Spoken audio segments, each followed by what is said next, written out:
Okay, difference between the original Zenith beef tallow. This is the original. This is the fake one. So it has barcode here and a holographic sticker, as well as a barcode inside the packaging. You see? And ito wala. Daw. Okay, open natin. So both, na-order ko sa online. Ito sa Zenith Store. Ito sa House Show Store. So ito yung item ng original. Ito yung fake. Compare natin. Kita nyo. Mas malaki yung printing ng fake. And mas malaki yung konti ng yung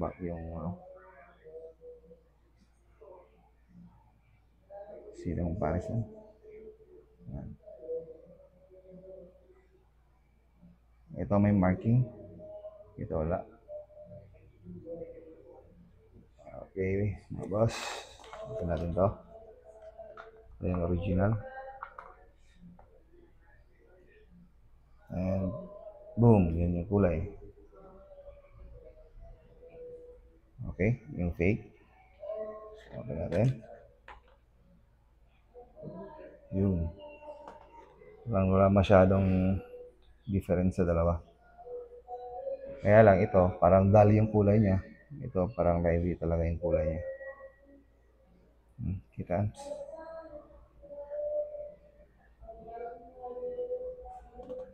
Tsaka, ito yung packaging ng fake. Meron siyang groove dito.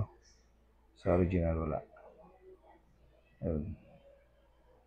Makapal yung plastic makapal ang plastic ng original. Manipis yung sa fake.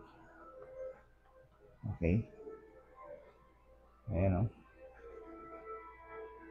Hindi ata inimos. Tsaka, punong-puno yung sa original. Tsaka sa fake. Konti lang. Ayan ko, walang talo yan.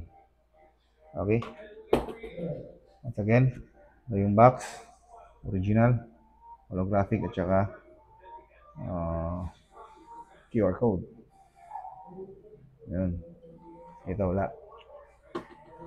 And sa lalim, may markings tong original. So, yung may number 1 to. Number 1. Okay, original, fake. That's all.